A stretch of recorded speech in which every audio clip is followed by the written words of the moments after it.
passion c'est toi, Dieu d'Israël. Ma passion c'est toi, Dieu d'Abraham. Bonjour à tous mes bien-aimés. J'espère que vous allez très bien. C'est votre sœur Liviane. C'est une grâce et un privilège pour moi d'être des vôtres. Nous bénissons infiniment le Seigneur.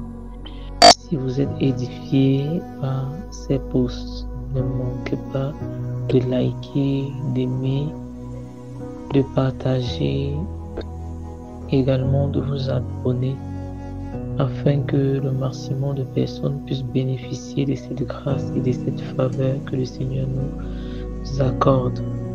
Et aujourd'hui, nous allons continuer avec la deuxième session d'un temps de partage que j'ai fait sur la nécessité de discerner son temps de visitation. Et cette fois-ci, la particularité, c'est que nous allons parler des actions à poser lorsqu'on a eu à discerner son temps. Parce qu'il ne suffit pas de discerner le temps, mais il suffit également de poser des actions qui vont nous permettre d'entrer pleinement dans la volonté de Dieu lorsque ce temps-là est... lorsque nous sommes dans ce temps, je voulais dire. Et pour cela, nous allons prier. Seigneur éternel, nous te bénissons, nous te rendons gloire, nous t'exaltons pour ton amour, pour ta fidélité, pour ta présence et pour ce que tu fais au milieu de nous chaque jour. Seigneur, c'est toujours un plaisir, Seigneur Père éternel, de partager autour de ta parole. Et pendant que nous y sommes, Seigneur, conduis-nous par ton précieux Saint-Esprit, dirige nos pas et permette, ô Dieu de gloire, que ta pensée soit communiquée à ton peuple et à quiconque te cherche de tout son cœur. Seigneur, conduis par le précieux Saint-Esprit et laisse que seul ce qui est utile à l'édification d'une âme, Seigneur, puisse sortir de ma bouche. Merci de faire de ma bouche une bouche autorisée, 16 ans pour ta gloire. C'est 3 ans, Seigneur, pour ta gloire. Seigneur, je te fais confiance. Toi qui es le maître des temps et des circonstances, je te confie ce temps et je prie afin que tu puisses faire ta volonté au travers de moi dans le nom de Jésus. Le verset de base de ce partage était le livre de Jean 13, au premier verset. Et dans ce verset, il était question de Jésus qui, avant la fête de Pâques, savait que son heure était arrivée de passer de ce monde au Père. Et ayant aimé les siens qui étaient dans ce monde, il a mis le comble à son amour. Et dans cette vidéo, j'étais en train d'expliquer que le Seigneur a racheté le temps qui lui restait à passer avec les disciples en posant des actions concrètes qui devaient faciliter ces disciples à entrer pleinement dans leur appel. Et la notion d'heure ici, je pouvais le définir comme également la notion de temps. Et dans plusieurs passages, on nous parle des temps, on nous parle des saisons. Dans le livre de Daniel, il nous a dit que Dieu est le maître des temps et des circonstances. C'est-à-dire que c'est lui qui tient chaque saison de notre vie. Et donc aujourd'hui, nous allons continuer. Et il est important de discerner la saison ou le temps dans lequel nous sommes. Mais il sera encore mieux d'avoir posé les actions qui devaient nous être utiles pour pouvoir entrer dans ces saisons-là. La nature elle-même nous enseigne. Nous sommes au Cameroun et de manière générale, nous savons que nous avons 2 saisons, une saison sèche et une saison des pluies. Et parce qu'on parle de temps, je vais prendre de manière particulière les agriculteurs. Ces personnes-là, ce sont des personnes qui sont appelées à discerner les temps. Et comme ils discernent les temps, ils doivent poser certaines actions. Les agriculteurs savent que l'année a deux saisons, une saison sèche et une saison des pluies. Et les cultures se font de manière générale en saison pluvieuse. Et avant que la pluie ne tombe, chaque agriculteur doit poser des actions concrètes s'il aspire à pouvoir récolter à la fin de la saison. Quelles sont ces actions que l'agriculteur pose? L'agriculteur doit labourer de son champ. Parfois, l'agriculteur doit mettre sa semence en terre. C'est sa part. Maintenant, la deuxième partie ne le concerne pas. Ça veut dire que tant qu'il n'a pas labouré, tant qu'il n'a pas mis de semence en terre, il ne peut s'attendre à aucun résultat. Mais lorsqu'il a fait, il a posé ces deux actions, le reste dépend uniquement de celui qui envoie la pluie.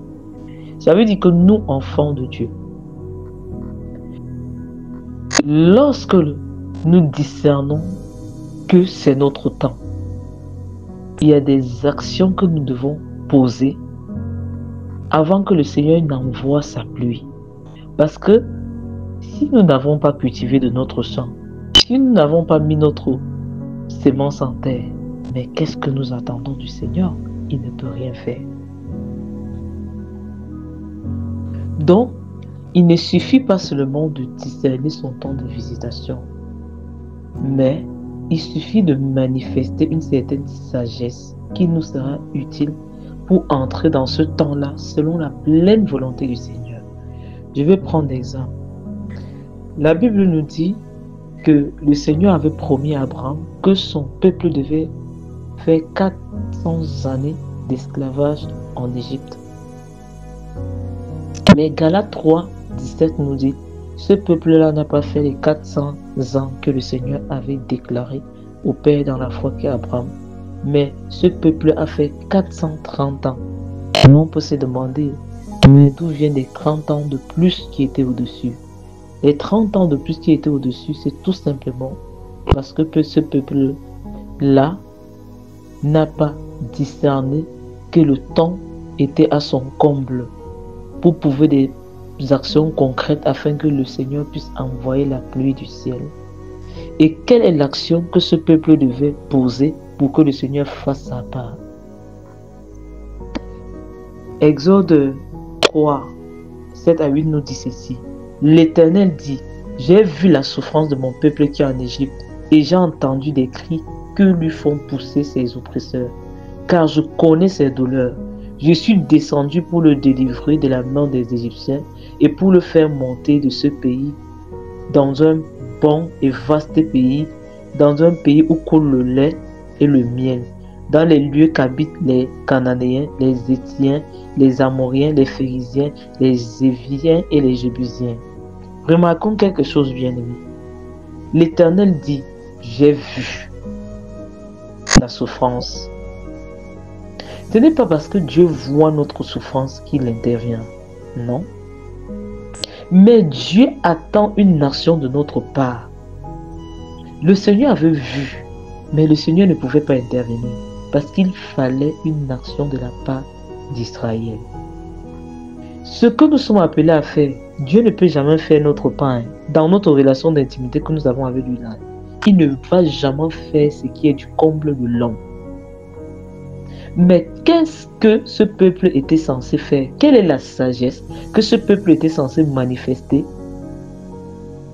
pour pouvoir sortir de ce joug tel que cela avait été prophétisé par le Seigneur? Ce peuple devait pousser des cris devant le Seigneur. Ce peuple devait pousser des cris. Et pousser des cris, c'est dire, ce peuple devait prier. Parce que, quand est-ce que le Seigneur intervient? Il dit, j'ai entendu les cris. C'est parce que Dieu a entendu les cris qu'il a envoyé la pluie. La pluie, c'est quoi? C'est la délivrance. C'est parce que Dieu a entendu les cris qu'il a suscité Moïse. Ça veut dire que tant qu'il n'y avait pas de cris, il n'y avait pas de délivrance. Ça veut dire que lorsque tu discernes ton temps, il y a une action que tu dois poser. quelle est l'action que tu es appelé à poser pour que la pluie descende? Regardez, le Seigneur a dit à Élie que après 3 années et demie où il a fermé le ciel sur la tête d'Israël à cause de la désobéissance, le Seigneur a dit à Élie, je vais faire tomber la pluie. Est-ce que Élie est resté les bras croisés? Élie devait prendre la position d'une femme enceinte. Il devait être à genoux dans une certaine position. Il devait prier 7 fois avant que la pluie ne descende. Mais il y a beaucoup de personnes, beaucoup d'entre nous avons reçu des promesses de la paix du Seigneur, mais nous ne poussons pas des cris dans sa présence pour que la délivrance nous parvienne.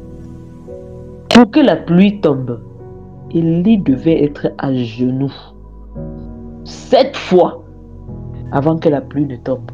Mais bon nombre d'entre nous, nous attendons la pluie, mais nous ne posons aucune action. Cette pluie viendra comment? Dieu ne va s'appuyer que sur les actions que nous-mêmes nous aurons posées. C'est pour ça que dans le livre de Proverbes, il est dit, recommande tes œuvres à l'Éternel et tes projets réussiront. J'attends la réussite, mais qu'est-ce que j'ai recommandé comme projet au Seigneur, comme œuvre au Seigneur, pour attendre une certaine réussite? Vous voyez? Donc, l'action que Israël devait poser, c'est que Israël devait pousser des cris pour faire descendre la pluie du ciel. Ça veut dire que le manque d'action à poser a ajouté 30 années de plus. Il ne suffit donc pas de discerner la saison, mais de poser l'action adéquate pour que la pluie vienne à se manifester en nous dans cette saison. Un autre exemple, le Seigneur avait prophétisé par les livres, par Jérémie, par plusieurs prophètes, que Israël devait aller en captivité à Babylone. Et il avait défini le temps. Ce temps était de 70 années. Mais ce temps arrivait à son comble. Mais Israël était toujours en captivité. Jusqu'à ce que Daniel, un homme qui était versé dans les Écritures, parce qu'il cherchait la face du Dieu d'Israël, tombe sur les prophéties qui avaient été prophétisées par Jérémie. Il discerne que les années de captivité sont passées, mais son peuple est toujours esclave. Daniel a discerné que ce temps était à son comble, mais il ne suffisait pas pour Daniel de discerner. Il s'est mis à genoux. Il a commencé à intercéder. Il a commencé à s'humilier. Et c'est parce qu'il s'est humilié et c'est parce qu'il a intercédé que le Seigneur est venu au secours de ce peuple. Donc, Daniel a discerné que le temps était déjà fini. Son peuple devait entrer dans une nouvelle saison. Mais il a hâté cette saison-là au moyen des 21 jours de jeûne et de prière qu'il a pris. Et c'était la volonté du Seigneur, la volonté de Satan, que Israël continue à être maintenu en captivité. Parce que lorsqu'il a eu à cœur de comprendre pourquoi ce peuple était encore captif, la Bible dit qu'un démon territorial s'est levé et s'est opposé à lui pendant 21 jours, jusqu'à ce que c'est le Seigneur qui envoie l'archange Michael pour que la réponse parvienne à Daniel. Vous voyez, il y a des personnes,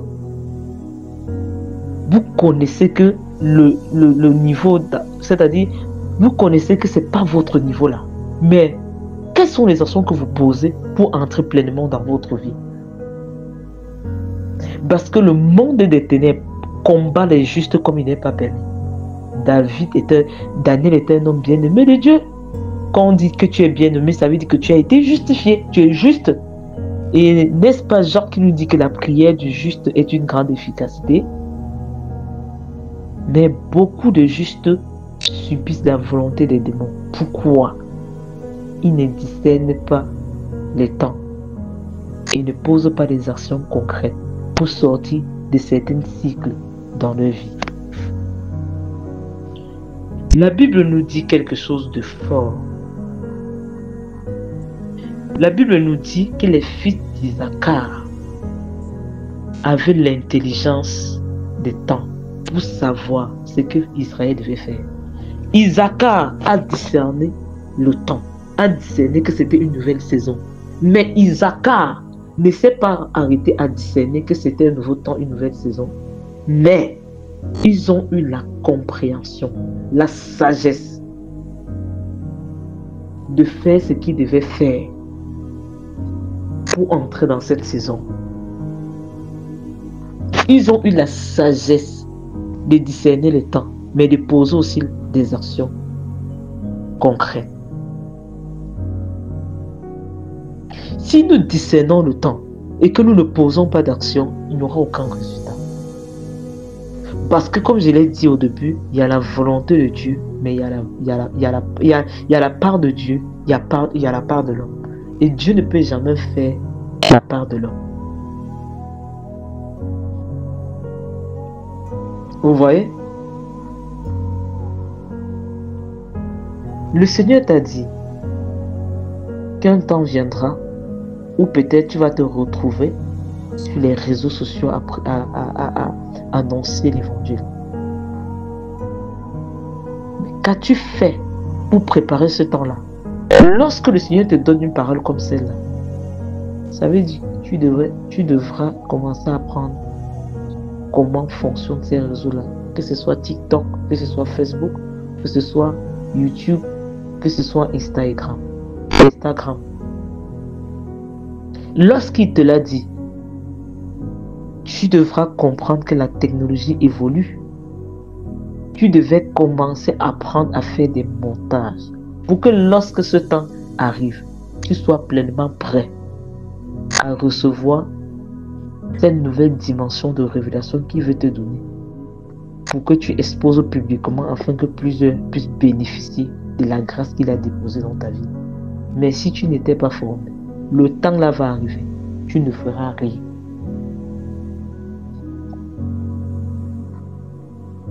Parce que lorsque le Seigneur te dit cela, la sagesse voudrait que tu commences à apprendre ce qu'il faille pour que tu entres pleinement dans ça. Les dons de l'esprit ne marchent pas de manière individuelle, c'est toujours de deux. Lorsque le Seigneur, la Bible dit dans Ésaïe 2 que l'esprit du Seigneur, c'est l'esprit de sagesse et d'intelligence. Ça veut dire quoi? Pour que je puisse appliquer un commandement du Seigneur, je dois avoir la compréhension. L'intelligence, c'est la compréhension, la sagesse, c'est l'application. Dieu ne donne pas de paroles de connaissance sans ajouter de paroles de sagesse. La parole de connaissance, c'est qu'il révèle un problème réel dans ta vie.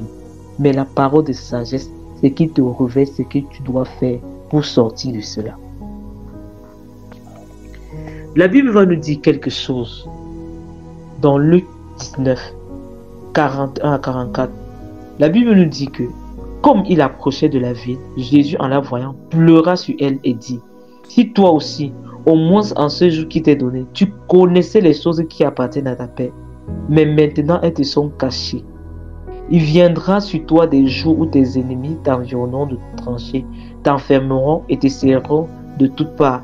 Ils te détruiront, toi et tes enfants au milieu de toi, et ils ne laisseront pas sur toi pierre sur pierre, parce que tu n'as pas connu le temps où tu as été visité. Le Seigneur est en train de partir à la croix certainement. Il est en train de pleurer sur Jérusalem. Et pourquoi il pleure? Parce que Jérusalem n'a pas connu son temps de visitation. Le Dieu d'Israël a visité son peuple, mais son peuple est passé à côté. Son peuple n'a pas préparé son cœur à recevoir le roi de gloire. Et le Seigneur, pendant qu'il est en train de pleurer, il dit: wow, tu as loupé un temps, mais voici la désolation qui est en train d'arriver. Voici la destruction qui est en train d'arriver. Ça veut dire quoi? Tu n'as pas préparé ton cœur à recevoir le roi de gloire. Et comme tu ne l'as pas reçu là, voici les conséquences qui seront ton lot et ton partage. Il parle de destruction. Tu n'as pas, c'est-à-dire, il y avait certaines choses qui appartenaient à ta paix. Mais tu n'as pas discerné ces choses-là. Maintenant, tu as échappé à ces choses-là. Maintenant, le trouble arrive. J'aurais voulu que ce temps vienne à toi dans la paix. Mais il y a un bon nombre de choses que tu devais faire pour que ce temps-là te trouve dans le repos et dans la paix. Selon qu'il est dit dans Ésaïe 34. J'ai dit que c'est dans le calme et la tranquillité que sera votre force. Mais Israël n'a pas voulu. Ça veut dire que Jean-Baptiste avait été envoyé pour préparer les cœurs. Ça veut dire que plusieurs n'ont pas préparé le cœur à accueillir le Messie. Et le Seigneur dit la désolation. En cet moment, quand les femmes étaient en train de pleurer, lorsqu'elles suivaient Jésus, Jésus lui a dit non, ne pleurez pas sur moi, pleurez sur vous et sur vos enfants. Parce que je vous ai visité, mais vous n'avez pas saisi. Et aujourd'hui, ça peut être ton cas. Le Seigneur t'a fait part de plusieurs promesses. Mais est-ce que toi, tu as fait ta part devant Dieu? Est-ce que tu as aussi posé les actions que tu devais poser afin qu'au temps convenable, la pluie descende?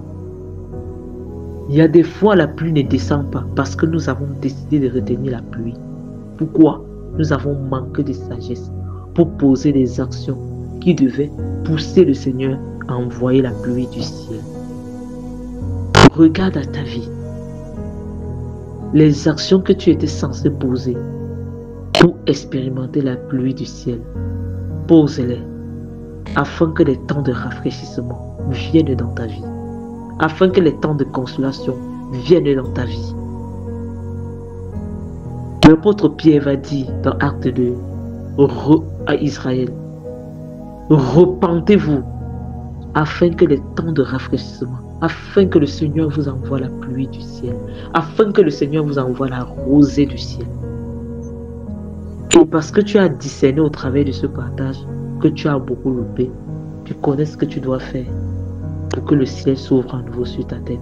Repends-toi et demande au Seigneur qui te donne de racheter ce temps que tu as perdu. La Bible dit rachetez le temps car les jours sont mauvais. Seigneur, merci pour ta grâce. Merci pour ton amour. Merci pour ta fidélité. Merci pour ta présence. Merci pour ta puissance. Merci pour ton soutien. Seigneur Père éternel, Père agis. Lorsque tu envoies une parole, c'est parce que tu veux guérir. C'est parce que tu veux restaurer.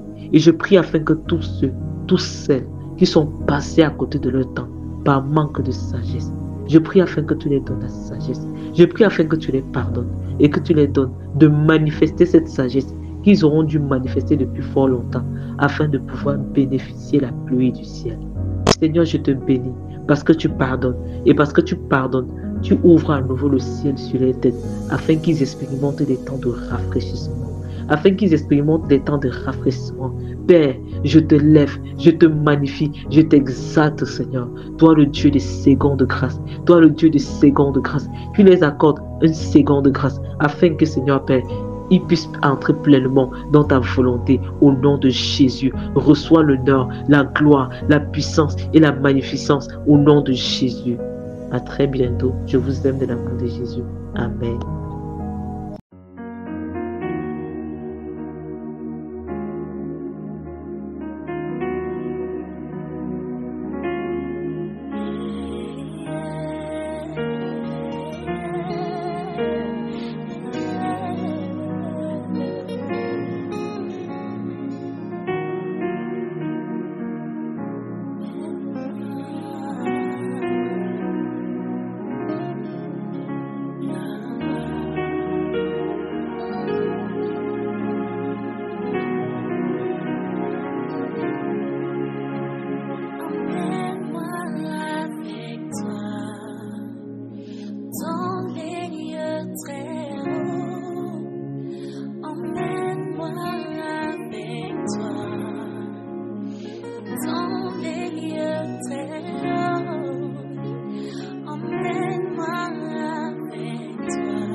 Je veux être là où tu es, Adonai.